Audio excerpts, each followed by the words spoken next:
Hi everyone, thank you for joining us today. We're just waiting for another few people to join in, and then we will make a start around 5:02. Thank you everyone again for joining us. Meanwhile, let me introduce some of the people that are here today. We have here Vicky Louise. Vicky is our partner with Golden Visa Central in Philippines, and it's an interesting story actually. Vicky and I are old friends, and we one day I was showing her the Portugal Golden Visa program, which Jaime, one of the speakers today, has embarked on, and I was saying how fantastic the program is, and it's a great alternative residency. Also, Portugal is one of the most desired places to invest in the world, and not just according to me, but according to PwC in 2018 and 2019. And we're going to show you today a property in Porto. Forbes has mentioned that Porto is one of the best to invest in the world, along with some interesting reports from Ernst & Young as well. So Vicky is with us today, and she's in San Francisco. Vicky, you'd like to say a few words? Yes, hi. Good afternoon, everybody, and thank you for joining us today. We are very happy to present the Golden Visa program to you alongside Antonio, who's helped us process a lot of the applications in the Philippines when we began back in 2019. We've had actually 100% success rate processing the Golden Visa applications. Jaime also, who works with Antonio in the Malaysia office to handle the Asia clients. Judith, of course, who's my partner. So Judith has been in real estate as well in Malaysia. I have been in the longest time. So when Judith introduced the program, we were so excited to introduce it to the Philippine market, and thus have been very successful. Rosalia and Rakesh are with us today, and they actually are the developers, and they have all been to the Philippines before the pandemic, actually week after week. So they've met a lot of the local clients. So you will find comfort in knowing that they've met all the clients. We've processed a lot. You have that comfort. And also, I'd like to share with you that these projects are not pre-selling projects. They are rehabilitation projects where you actually have a title right after you make your payment. And Antonio does a good job doing the due diligence on the properties we present to you, and as well as making sure that you get your piece of ownership into the properties you buy. So without further ado, I'm sorry I lost connection earlier. Judith, have you introduced everybody? Yes. Okay. I also introduce RH Capital Partners. So, which Vicky has made a start in introducing. We've been working with them for several developments now. This is their fifth development in Portugal. And so we've got quite a few approvals already. I would say some 10 to a dozen approvals already in many of their projects. Their projects are chosen in really desired and very central locations. So you will see one of them today. And last but not least, I introduce Antonio Vignal Jr. and also Jaime Gooi, who represent Avco Legal, and they will do much of the paperwork for you. So Antonio, we've been working with them with almost all our Golden Visa applications, and they've done a fantastic job. Jaime, who is going to be the next speaker, has a Golden Visa, and she'll be talking about her experience. Good evening, everybody. Thank you, Judith, for the introduction. So I wanted to share very quickly. Judith was right. I actually am a Golden Visa holder. In fact, the picture behind me is actually one of the trips I made to Portugal to fulfill part of my residency requirements. And I'm currently already in my last renewal. I'm due to actually make a trip to to finalize my last renewal before I can actually apply for a PR or citizenship, should I choose that option. So I thought what would be interesting is to share why I decided on the Portuguese Golden Visa, because that's actually generally the question that most people ask: how's the program as compared to the rest?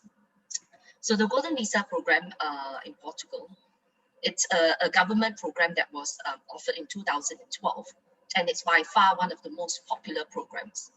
In fact, originally when I was looking to apply for the Golden Visa, I was originally looking for Spain. But however, after looking at the requirements in terms of the stay requirements and also the in terms of the investment amount, Portugal came in very favorable, and that's why we've decided on Portugal. Perhaps the next slide will also show in a nutshell, basically the summary why I actually chose the program. So what is the key points actually that also made me decide on the Portuguese Golden Visa is the fact that no relocation is actually required. You only need to invest from a minimum of 350,000 euros onwards and stay an average of 7 days per year. And for that, actually, we felt as though that was a very suitable program because we did not need to relocate, but only need to spend like a holiday every year or every 2 years. And that made it very easy and very flexible in that sense. The next thing that is also important is that there's no limit for direct family members. I can actually reunify my children or even my parents or my in-laws up to 3 generations, which I then found very useful, which I will also share why. I think ideally, we were looking at an alternative residency program, primarily actually for our children, because I think in today's day and age, we're not really sure what will happen in the next 5 years or 10 years, where we will actually end up residing. So having an option and a plan B is actually quite favorable. And the fact that we decided on the Portuguese Golden Visa is fantastic because it allows us to have a plan B without actually tying us down. So it offers us a lot of flexibility because now if we wanted to, we can also work, live and study in Portugal if we wanted to. But after 5 years, we can also look at the option of applying for a PR or citizenship, where the citizenship will actually open up 27 countries for our children to live, work or study. And at the same time, of course, we get to be together with them.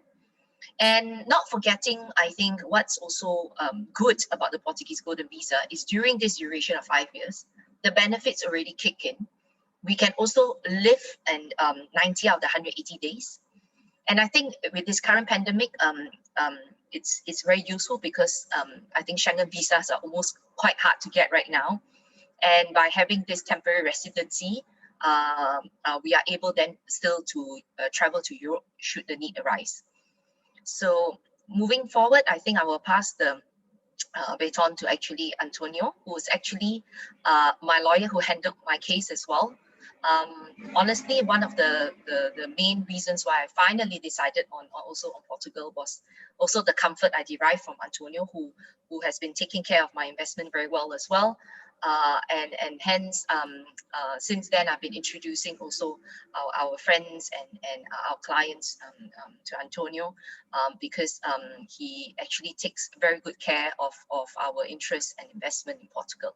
Thank you. Thank you, Jaime. Thank you for your very kind introduction. Good morning from Lisbon to everyone. And I will be your lawyer for the next 10 minutes or so. I will be walking you through the main requirements from a legal perspective and a little of the tax issues that you need to get to navigate in if you decide to embark on this kind of project. Starting off with the basic criteria to apply for a golden visa, of course, you need to select and keep an investment, reach the minimum threshold, as we will see later on, and that for a minimum of 5 years. Naturally, you need also to keep a clean criminal record during that period of time.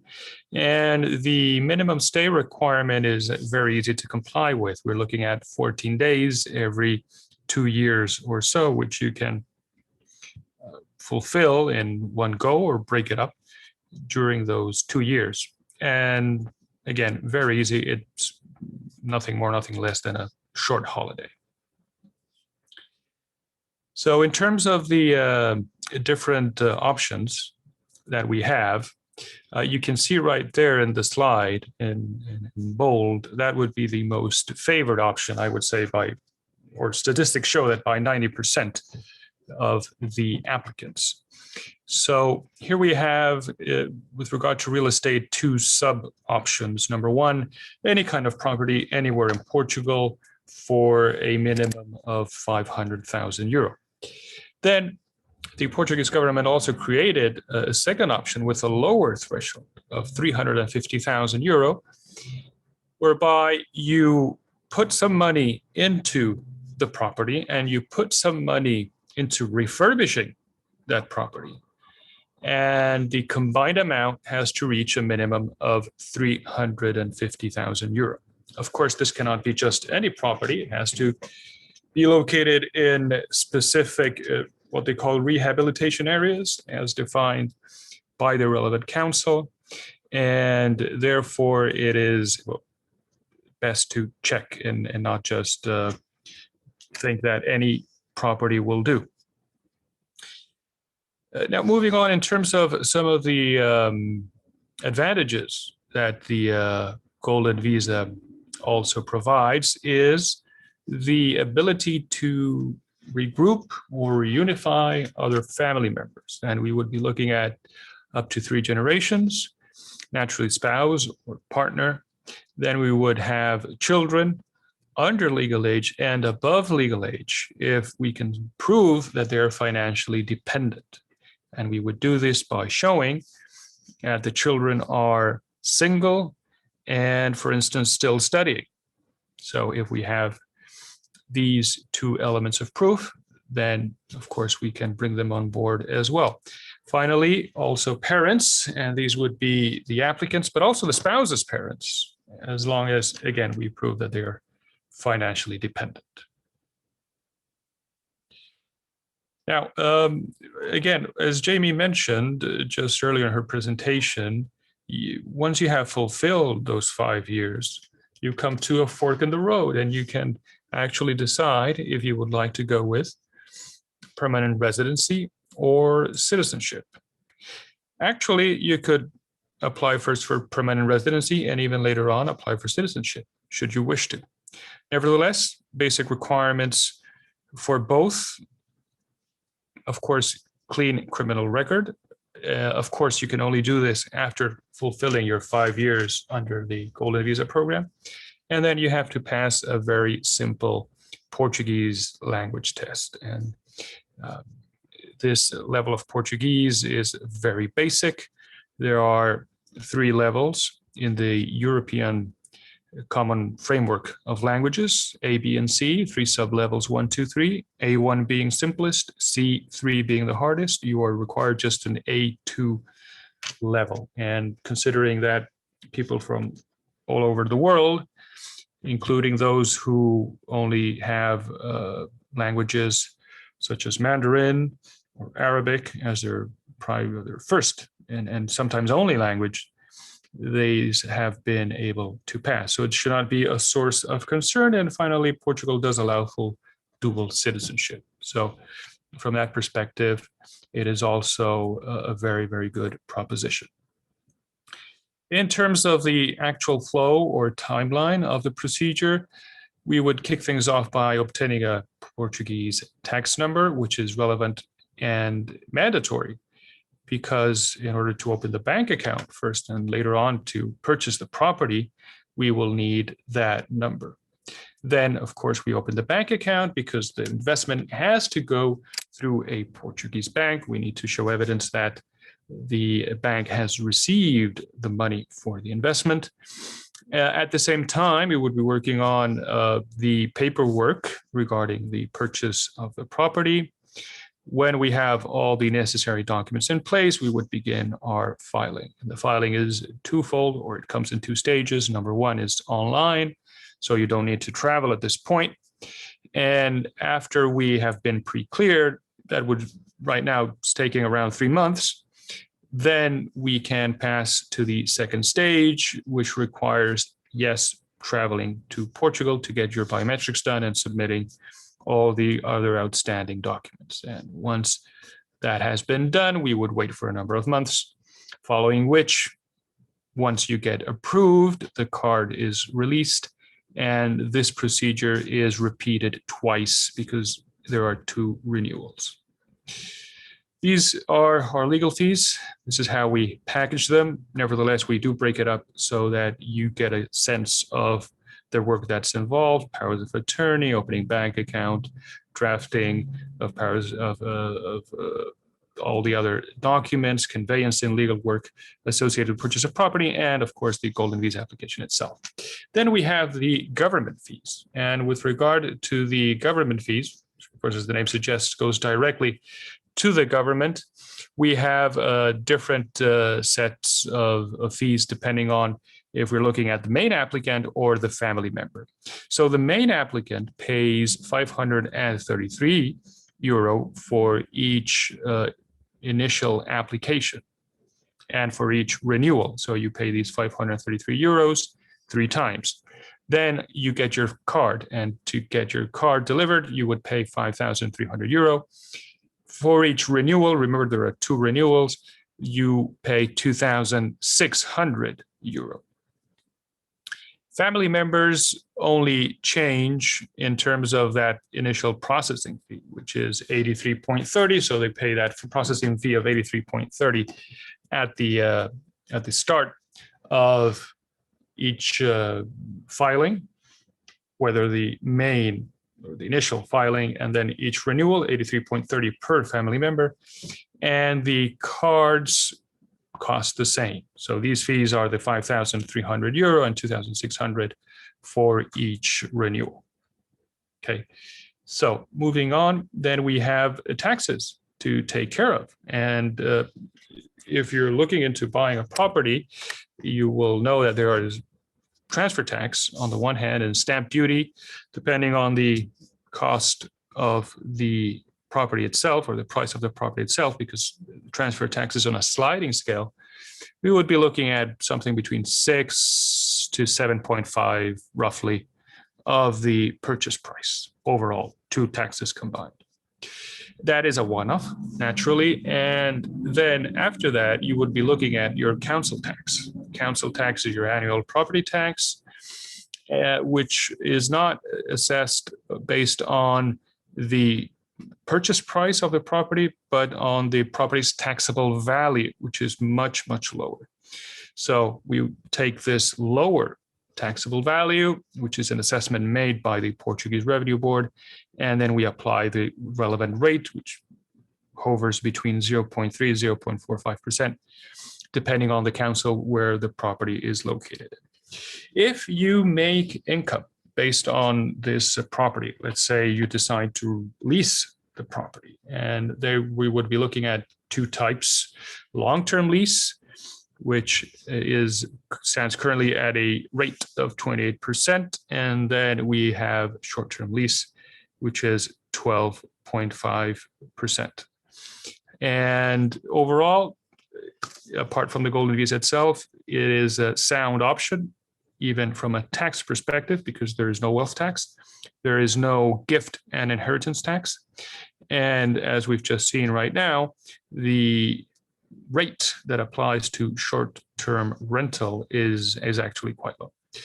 So that will be all from my side. Thank you very much. And I pass now the baton to Judith. Now, just to summarize a little bit on the Portugal Golden Visa and its benefits, and also Jaime's journey on why she embarked on the program. So there's mainly only 3 criteria. Jaime, you might want to share your screen. So there's only 3 criteria. The first criteria is that you invest in an investment, in a qualifying investment, and that's in a way our job. So we find you a qualifying investment which would suit you. And this is Jaime's card, by the way. It is her Golden Visa card. This was her first card. She's at her second card now. So that's the first criteria, and we are very, very fortunate today, because if you more than 90% of investors invest in a property. Now, generally the property is 500,000, but if that property is in an urban rehabilitation area and for renovation, that criteria drops to 350,000. So there are some developers developers such as RH who specialize in packaging their development so that you buy the property, as Vicky says, the title belongs to you, and then there is a renovation contract that comes with it. So that is then that criteria drops to 350,000 rather than 500,000. So that's the first criteria, that investment. The second criteria is that you stay in Portugal for an average of 7 days per year. Now, in the 5 years, it's just 14 days every 2 years. So every 2 years, you go to Portugal and you enjoy the beautiful beaches and also the beautiful cities of Lisbon and Porto, and also the wonderful food. So that's every 2 years. And then the third criteria is just absence of crime or a clear NBI in the Philippines. So that is for the Portugal Golden Visa. Now, the benefits of the Golden Visa is particularly after citizenship, it opens up 27 countries in the Eurozone. So, and some of the case studies of what we are seeing are, for example, for children. So the benefits of children education, for example, if your child were to want to study medicine in Ireland, Ireland is part of the Schengen. And so rather than spend 40,000 euros per year for 6 years, you only need to spend around 4,000 to 5,000 euros. So if you have 2 kids or 3 kids doing medicine in Ireland, that's already the cost of a property. So that's the one of the benefits. And the other greatest benefit is also that Portugal has the 5th best passport in the world. So it's 186 countries without visa. And so Jaime, those were some of the reasons why you embarked on the program and saw the benefits of the program, yes? Yes, and so if I may add as well, I also wanted to share, so that's why I was saying that it will open the gateway for the children, because as you mentioned, you were right about the opening up the 27 countries, and it is not just about, I think, the costs that you get to save in terms of education, but even after you graduate, by being a citizen of Portugal as well, you're a citizen of the EU, which will also allow you to work across borders without actually needing a work permit. Now, this also is important, especially when you mentioned medical. In Europe, you're only allowed to specialize if you are actually a European Union citizen. So then that becomes a major benefit for a lot of professions that actually requires you to be able to work only if you are a citizen. So again, just to summarize, I think it's a great program. That's why I said, because we don't really know what our children will embark on, but I think ultimately it's important that we allow them to have the gateway to pursue what they are good at and what their interests are.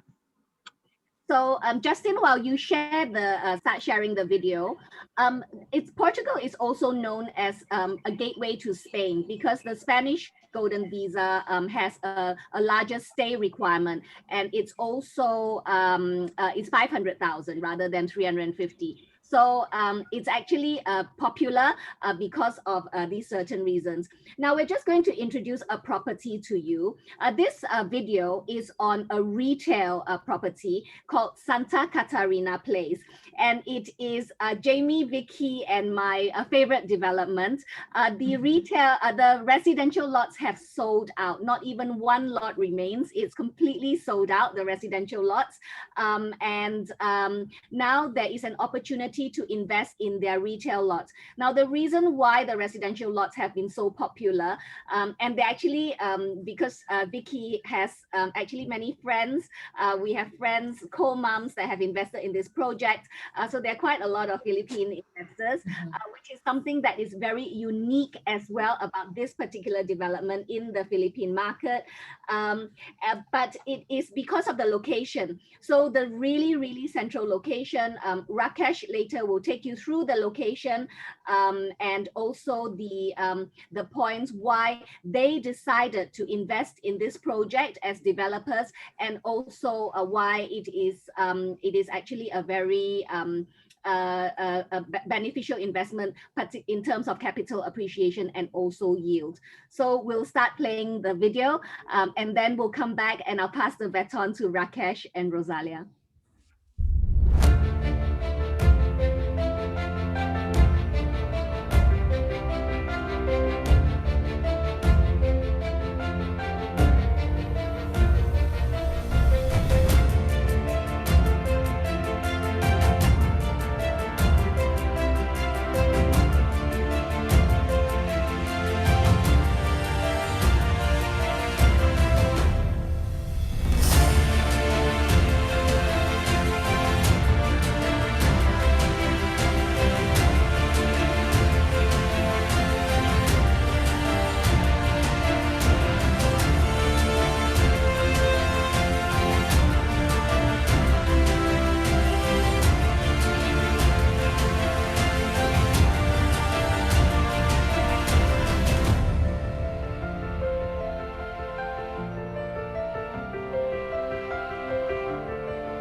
Thank you, Justin. I'll share my screen now.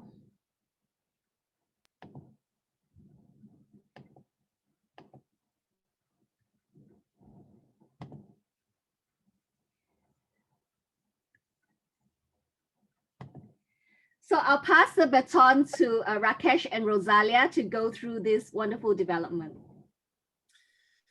Okay, thank you for playing that video, and thank you, Judith, Jamie, Vicky, Antonio, so for explaining the Golden Visa process and indeed the benefits so well. What we'd quite like to do is, if I can give you a quick introduction to us as Arish Capital. I'm joined here with Rosalie as well, my colleague, and talk you through a little bit about who we are, and then move towards the journey of why we as a real estate investor and developer chose to invest in Portugal to start with. So if I just go to the next slide, I'm just checking to see that I can in fact move through these slides. Yes. Okay, so a little bit about Arish. We are, as I mentioned, a real estate investor and developer, have been now going for just coming up to 10 years.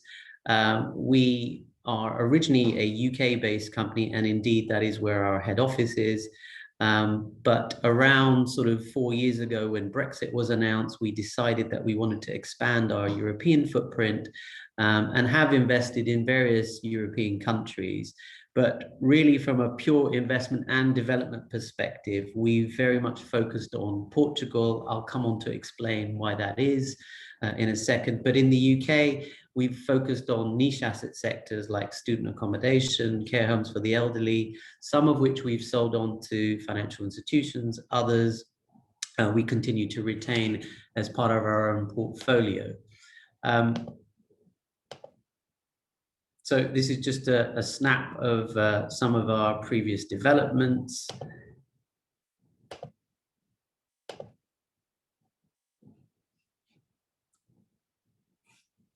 So if I can, sorry, I'm just getting used to the controls here. So if I can now introduce you to the investment hypothesis, if you like, because as I mentioned, the Golden Visa part that Judith and Jamie explained so well is obviously important, but equally important is the investment and the subject matter of what people will be investing in. We've had the good opportunity or good fortune to be out in Manila pre-COVID on several occasions, and have met perhaps with many of you or your friends. So it's good to have everyone here. But this is very much the journey that we introduce to everyone in terms of why Portugal, what is it about the country, etc. And taking a step back, as an investor ourselves, we typically want to address three main points before we determine whether something is a good investment from a real estate perspective. And the first item is on the left, on the bottom hand side, which is the stability of the government. So what is the nature of the government of the country that you're looking to invest in? Does it encourage foreign direct investment? The second factor we would always look at is how robust is the economy? Is it just reliant upon one particular sector, or is it quite well diversified? And then the third area is obviously the state of the real estate market itself, and where is it? Is it saturated, etc. If we can tick those three things off, then we have what we believe is the start or the making of a smart investment. Smart, why? Because typically from a real estate investment, you want something like a yield, you want to have capital growth. In this case, you also have Golden Visa benefits. So I'm just going to take you to the next slide. So in terms of the introduction, a quick introduction to the country itself, Portugal is a Western European country. It has a population of around 10.5 million. The average life expectancy is 81 years old, so quite an old population. And I think that speaks very much to its healthcare system, which is very good. The language is Portuguese, but most of you will be interested to know that actually most of the public areas are dual signposted in English and in Portuguese. The capital is obviously Lisbon, currency is euro, and it has a beautiful Mediterranean temperate climate most of the year round. I think 300 days of sunshine a year. And it has an affordable cost of living. We'll come on to that in a little bit more detail in a second. In terms of the government, we talked about what is the style of government, etc. And I think it's important to highlight that the government itself within Portugal is a socialist-led government. Now, what does that mean practically? It means that it has a number of policies that are both progressive and inclusive in nature. So there's no better example of that, of the foreign direct investment policies that it has, both for individuals for schemes like the Golden Visa scheme, but also foreign direct investment encouraging multinational companies to be located within Portugal. And we'll see more evidence of that in a second. I think the other thing to highlight is the fact that Portugal is in fact the third most peaceful country in the peace index, behind Iceland and New Zealand. So again, it's never in the news for the wrong reasons. Next slide.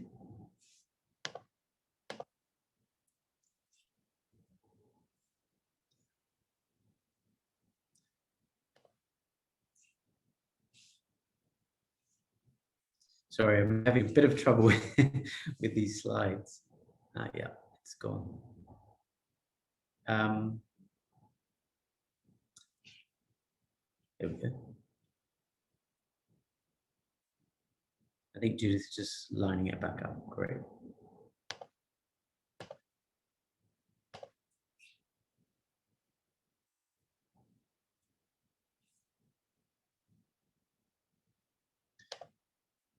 So just moving on to the next slide, we were going to look at the sort of state of the economy itself.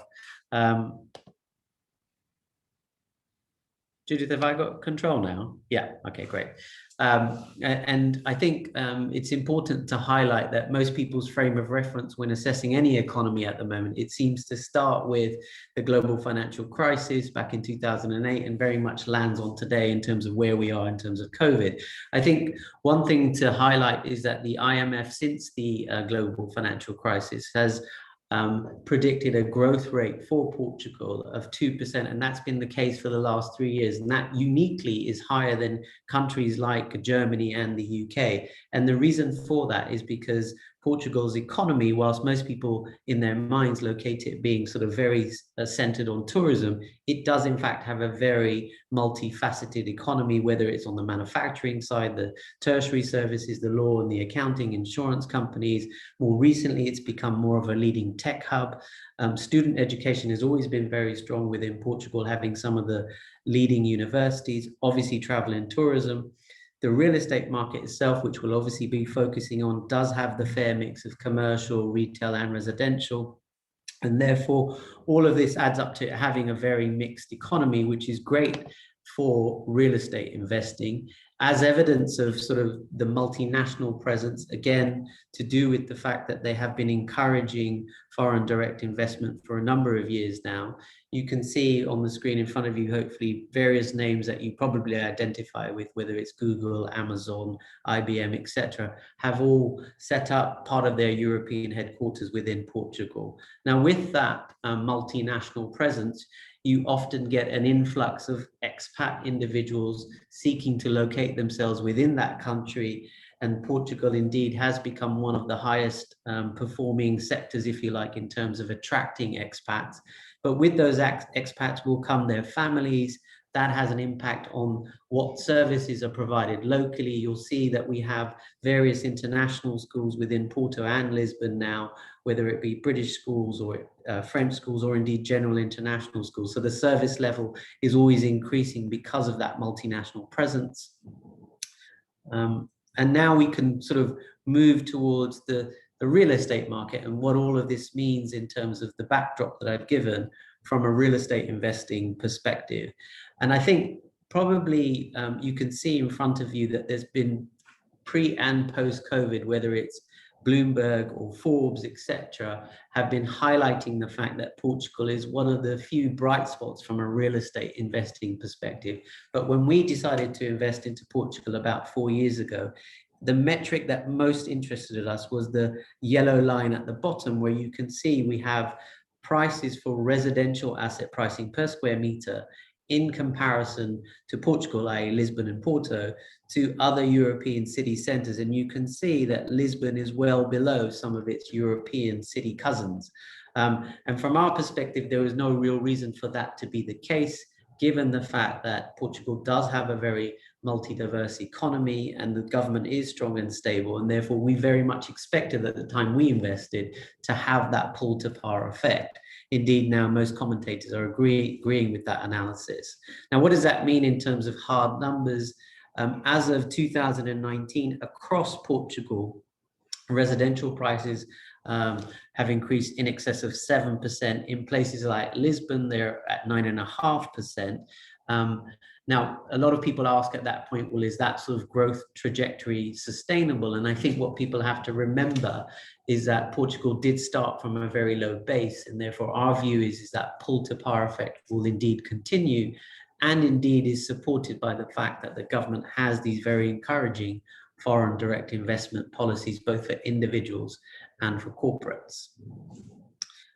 Some other factors that people might find interesting in terms of who is investing. As a fun fact, if you like, you have individuals like Madonna and Christian Louboutin. I think they capture a lot of the press headlines. But I think what is more interesting on the right-hand side are the nationalities that are indeed investing into Portugal. And unlike what people might read in the press, that it's the Chinese that are dominating the investment market, in fact, it's the first country is Brazil. Obviously, they have the commonality in terms of language. And then the second and third are the UK and France. At least up until recently, the UK, France were not individuals that were buying for golden visa reasons. And so therefore, I think that's another supporting factor for people not to think that the investment prices are solely rising because of the fact that they have these golden visa schemes. The second item is really the currency, which obviously at the moment where you have a somewhat weaker euro, I think for those that are investing using dollars, they might find a euro-based asset interesting. And then finally, obviously the golden visa investment. As we alluded to, it's a very popular program since 2012, has had in excess of 5 billion invested in that time frame. I think some of the things that our investors in the last 10 months have thought about in terms of what is it that they liked about investing in this type of program. Obviously, it's a means to create passive income through yields, etc. It allows you to diversify your asset base. You get stability in the investment through the mixture of understanding the economy of Portugal and the fact that the government is stable. You clearly have this access or this opportunity to have either yourself or for your children keys to Europe. And obviously you hope that your investment will grow in value given everything that we've spoken about, and it's a good store of value. Now, I think one thing to highlight is that the Golden Visa program, as popular as it has been since 2012, is going to be going through some changes from 1st of January 2022. The program is definitely going to continue, but the manner in which you can qualify from an investment perspective is going to change. And put simply, what is going to be happening is that the city centre locations of Porto and Lisbon will be excluded as eligible property investments for the purposes of Golden Visa. The background to this is the fact that the program has been hugely successful. The government has seen that, and they want to redirect that foreign funding to other areas of Portugal. So for many international buyers at the moment, to the extent that they've been thinking about this sort of opportunity, because they identify real estate investment being the smartest in city centres, they are now moving more quickly than they otherwise would have in order to ensure that they make the window of opportunity to become invested before 1st of January 2022. Now, I want to now focus a little bit about the area of Porto, which is obviously the second city centre of Portugal. You obviously saw the video which showcased our development. That development sold out in terms of the residential apartments very quickly. It was 37 apartments, but just a little bit about Porto itself. Porto, as I mentioned, is the second capital of Portugal. In fact, from a historical perspective, it is where originally the port was and where a lot of the trading was done by the Portuguese. Obviously, the Portuguese have traveled the world and explored everywhere, but Porto was in fact that that main area of capital, and indeed still tends to be where all of the historic capital is located. It's a university city. It has more recently become a research and development hub for the country with leading tech companies there. And it also has the benefit of now having large multinationals, whether it be Adidas, Microsoft, IBM, etc. So it has been a very fast-moving economy of recent years, and indeed Ernst & Young has highlighted it as being one of the key centers for creating the most amount of jobs. Again, all of this is important background, I think, when understanding the environment where you're investing from a real estate perspective. Tourism numbers have been growing in Porto dramatically. It's been voted, I think, three times on 3 separate years, one of the best European city center attractions. So again, the idea of tourism, yes, it's very much centered within Porto as well. In terms of the market commentaries that you see generally from the likes of Ernst & Young, identifying the northern quarters of Portugal, i.e. Porto, the economy, the quality of life, the infrastructure, the talent, the airports, everything has been growing, so much so that you can see a headline there from Forbes saying it's best European cities to invest in for 2020. So again, all of these are important metrics, and we can indeed share these reports with you if you want to go into that level of detail. Now, I think one thing to now move to or pivot to is that obviously Santa Catarina Place, originally we sold as a residential development, the 37 apartments, but we're now offering a limited opportunity for the retail premises, which is located on the ground floor. So maybe just a bit of context about the retail market in Porto, and to touch upon the sort of elephant in the room in terms of COVID. I think the position now is that with a mixture of positive legislation whereby the government has introduced various regimes and measures to allow outdoor terraces, and that's boosted the it's going to boost the F&B sector. It's fair to say that COVID has been challenging to the retail industry, but I think for certain locations where they are prime in their location, most grade A retailers, whether it's Apple or Starbucks or all of these brands, they want to create their brand and their brand awareness, and they will still continue to locate themselves where they feel they can attract that footfall and give themselves that brand awareness. Now, we very much think that this area is that sort, and we'll come on to explain why that is over the next slide. So if I just move to the next slide.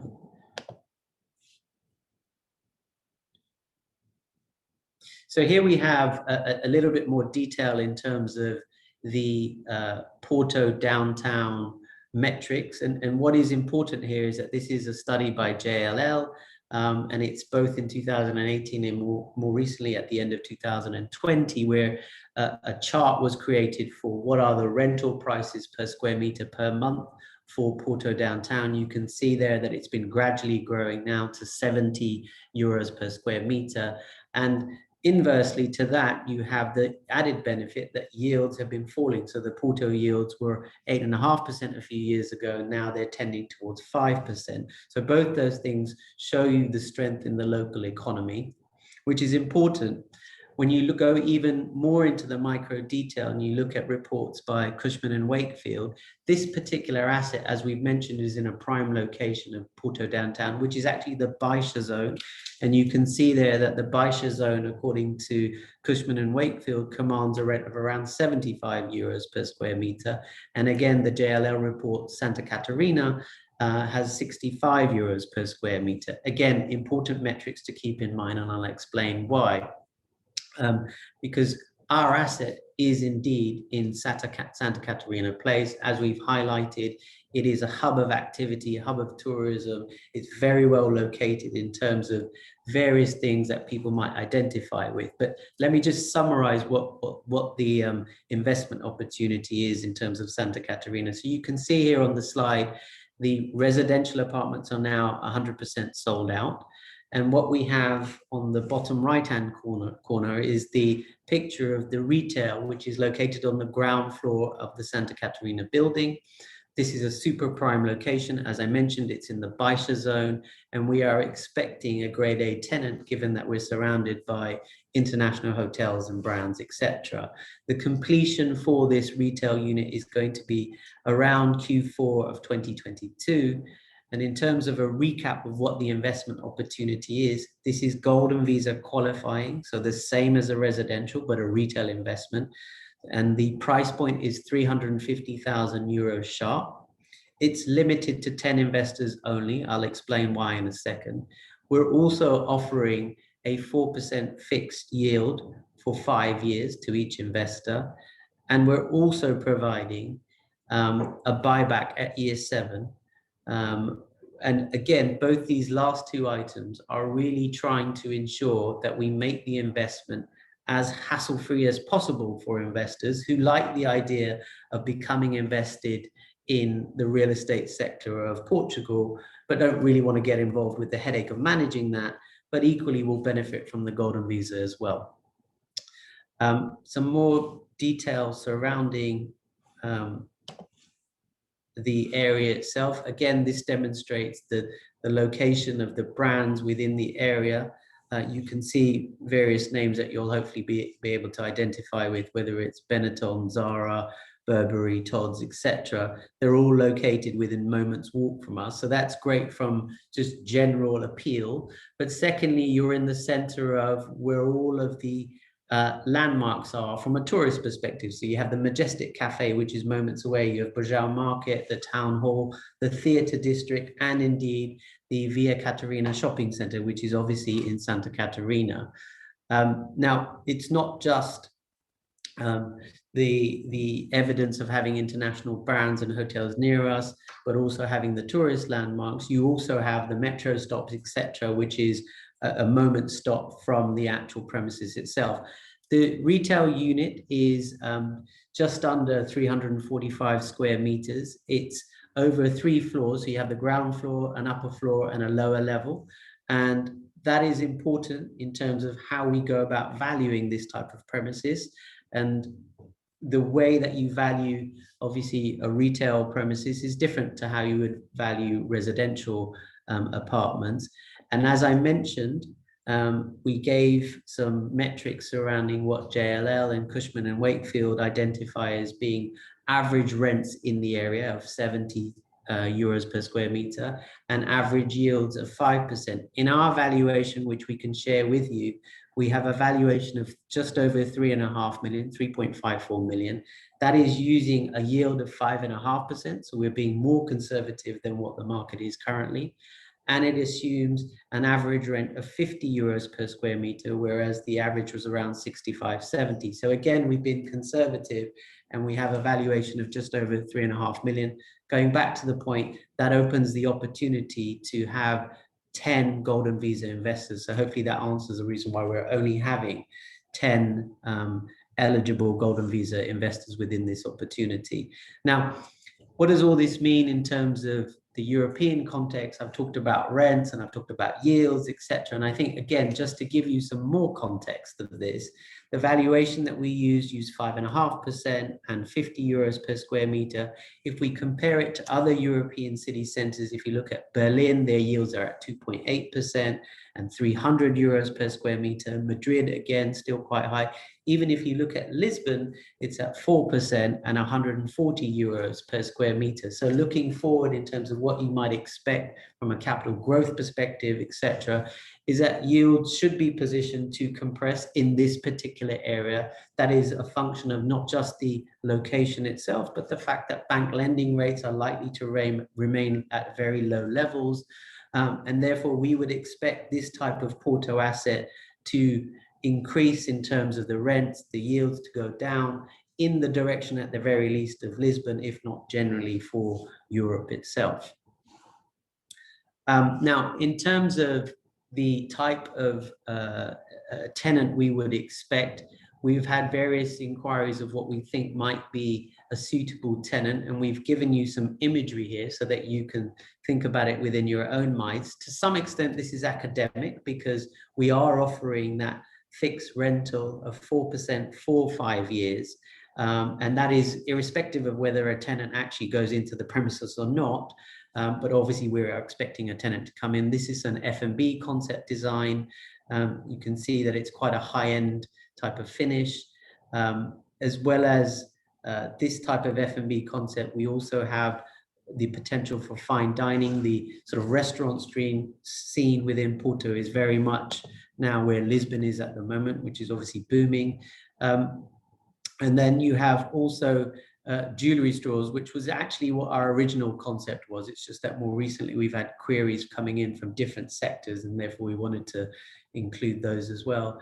And then you can also have something like a high-end sports apparel shop as well. So hopefully that gives you, as well as the video, a bit more visualization, if you like, of what may end up within the actual retail premises.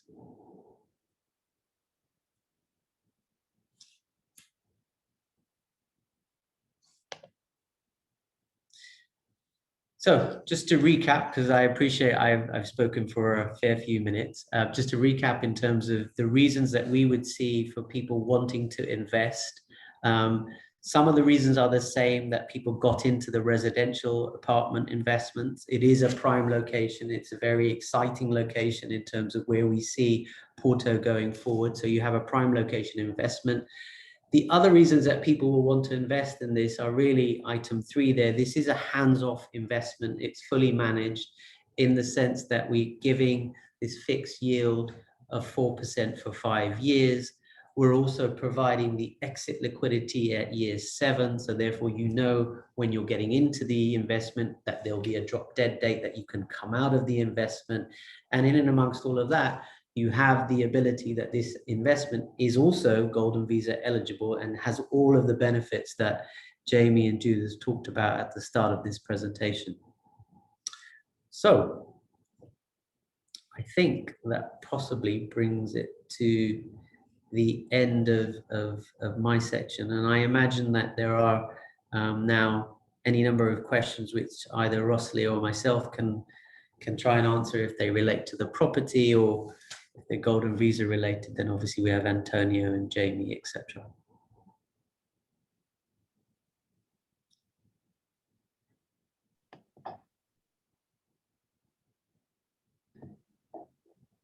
Thank you very much for that great, insightful presentation. Now, I just want to say that, you know, we've recommended quite a few clients to Santa Catarina Place, the residential lots, and so far construction has started. We have a good track record of approvals, which also mean, I suppose, that the government, the SEF office, has looked at it, because the SEF office is also very careful in terms of the investment, who the developer are, and of course with the banks and all that also have looked at it. We've actually done due diligence on the project even before then, but of course the SEF approvals have confirmed the due diligence earlier, where there are the titles. We've checked, Antonio checked from the start that the titles are free of encumbrances, and so I just want to say that we have a good track record with this development and with this developer.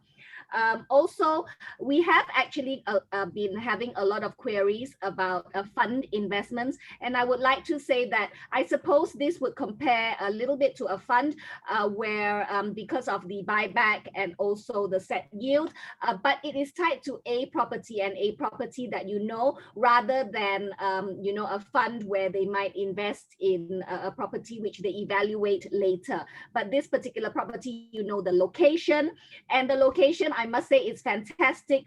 It is like investing in a property along Orchard Road, or a property along Champs-Élysées, because right next to it are, of course, the shops like Zara And Zara's a Spanish company. They would know where to set up in Porto. And also, of course, the Majestic Cafe, which is one of the oldest cafes, by the way, in Europe. And it's a really, really charming must-go-see cafe, which attracts a lot of tourists, but also a lot of locals. And also shops like Fnac, which is, if you go to Fnac's Wikipedia, Fnac is like the Virgin Super Shop, where you get the latest Fitbit, iWatch, iPhone. And if you go to Fnac Wikipedia, the Porto Fnac shop, which is right next to this, is sticking to it, is actually their flagship shop. And it's their most beautiful shop. Right in Fnac as well is a little clock that chimes every noontime with little I think dolls coming out as well. So it is a very, very charming area. It's a lovely street, and also in terms of an investment, it will it will be very good for potential tenants, and thus a capital appreciation as well. And so we'll come now to some of the question and answers. We noticed that when you registered, there has been some of the questions already, and so I will cover some of that right now. There have been a lot of questions, so if we don't get to cover all of it in this time, we will be emailing you at the end of this webinar with your questions answered, and also a summary of this investment and also the Golden Visa program. One of the questions, Antonio, is, does Portugal allow dual citizenship?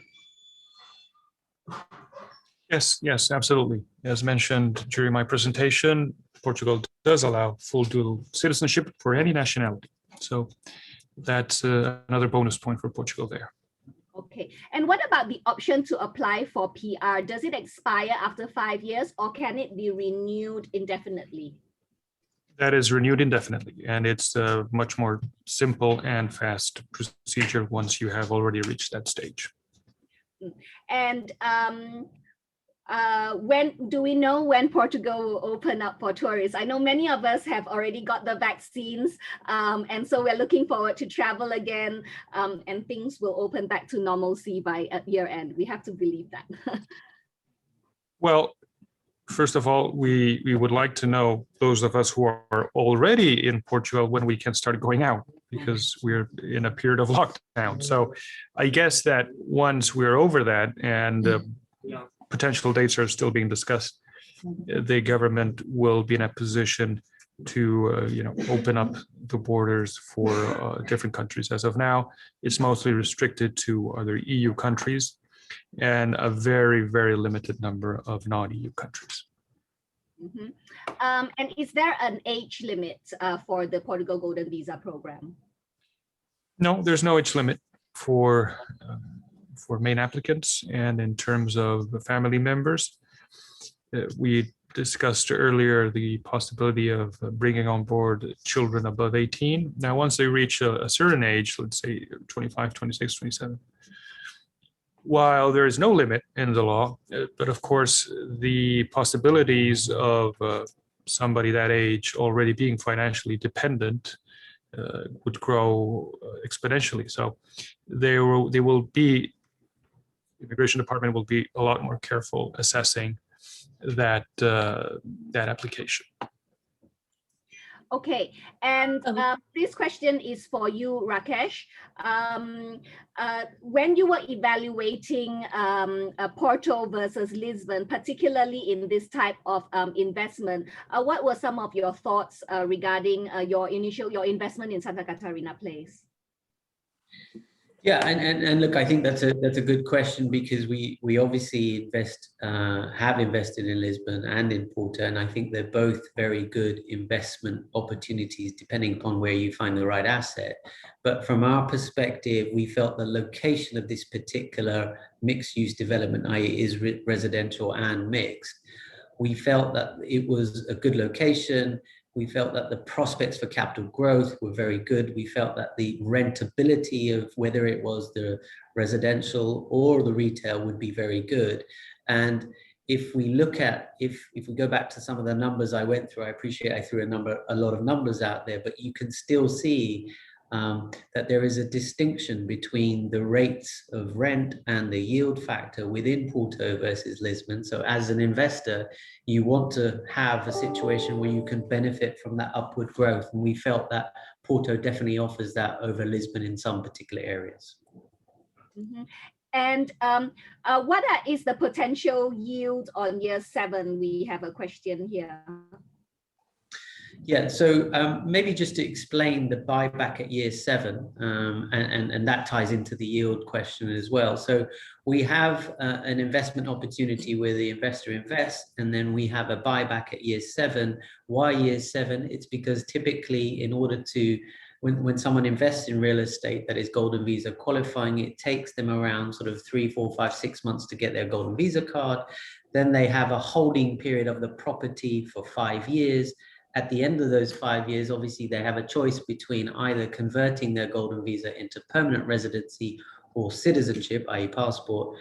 Both of those options would take anything between 6 to 12 months. So that is the logic behind taking us up to 7 years, to give investors the ample opportunity to exploit all of the Golden Visa possibilities. In terms of when the rent starts, we said that the building will be completed in Q3, Q4 of 2022, and we have a 5-year run rate from there, taking you to very close to that end of point year 7. So you'll have 5 years at 4%, landing on that 7th year most likely. And Antonio, there's a question about the E2 treaty with US. Is Portugal going to sign an E2 treaty with US anytime soon?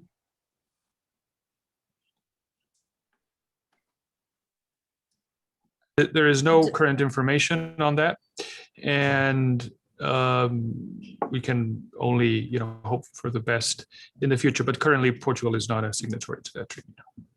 Okay. Judith, excuse me, I have 2 questions for Rakesh. Mm-hmm. Is the 4% net on the yield, Rakesh? Yes, so it's net paid, but it's before obviously the investor's own personal taxation, which will be levied in Portugal, and before any of the municipality charges, which we think are around 600 euros per annum. There's a follow-up question to that. So it's 350 euros to invest in the unit, but can you explain how you own 1/10 of it? Because they're saying that it's too fit, if you divide the square footage into 10 investors, then it would be too small to build anything for that 1/10 of a share. So can you kind of touch on that, please? Thank you. Yeah, and that point actually overlaps several of the other points that we've touched upon. The space that we have, which is, as I say, just under 345 square meters, that is a very good size to have in the location that we have, given the premiumness of that location. So the idea of breaking up that particular size into 10 individual units just wouldn't make sense. So it is a single retail unit which spans 3 floors, in total 344 square meters, and each individual investor of the 10 would co-own that 3 floors of the unit, if you like. That is evidenced through a co-ownership, and that co-ownership has an individual title deed, etc. But you would be a co-owner with 9 other investors effectively. And that is to preserve the value of the asset as well. Thank you. So, and is this buyback a legal buyback? Is it in the contract? Correct. It's a mandatory buyback at year 7. And the year 7, we've explained what the logic was behind that. And in the interim period, we're paying the fixed rent of 4% for those 5 years. Mm-hmm.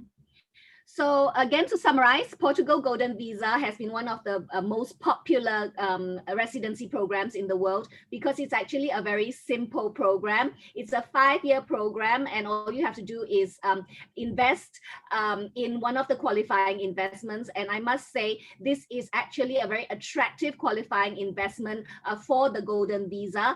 And I also want to say that, I mean, the location is absolutely fantastic. And there is a guaranteed yield. And there is also a potential for great capital appreciation, particularly because the valuations are at this time. And 7 years later, depending on whether you are optimistic at the outlook, but I think many people are, that 7 years later, things can only improve. And so that is, to me, actually a very good and positive investment that you can make. And the Golden Visa is actually the cherry on top. So we want you to make a good investment and get the Golden Visa as well as a cherry on top. So that is the first criteria. The second criteria is that you stay an average of 7 days per year. Actually, it's 14 days over 2 years. So it's a great holiday every 2 years. And the third criteria is a clear police check. And then after 5 years, you can choose permanent residency or citizenship. Citizenship then opens up the rest of Europe. And it is known to be the gateway into Europe, particularly Spain, where a lot of people are looking at, but also France, Germany, Switzerland, and also Ireland. And so it is, we have found that this program has actually benefited a lot of our clients, and we're very excited with this program. So we will get back to you. We don't have time to cover all your questions, but we will get back to you with all your questions one by one. I'll email you after this on this particular investment, and also a summary of the Golden Visa program as well. Any last words, Vicky? Yeah, I'd like to add for the people in the Philippines that are joining us tonight, that once you get your Golden Visa card, which is about 6 months, after you begin the process, that you actually do not need a visa for the Shenzhen countries once you have your card. So all you need is your Philippine passport and your resident card. You can go in and out of the Shenzhen countries 90 out of 180 days. So that's really good. And of course, as Judith mentioned, once you get your citizenship, passport admits you to the US visa-free, the UK visa-free, and 180 plus more countries. Thank you. So thank you very, very much for joining us today. Thank you, Rakesh and Rosalia and Antonio and Jaime. And these are our contact details. Do contact any one of us, but we'll also be emailing you next, and also WhatsApping you with our details and following up. But these are our contact details, and do contact us. Thank you very, very much again, and really have a good evening, everyone. Bye-bye. Thank you. you. Bye, thank you. Thank you, Antonio. Thank you.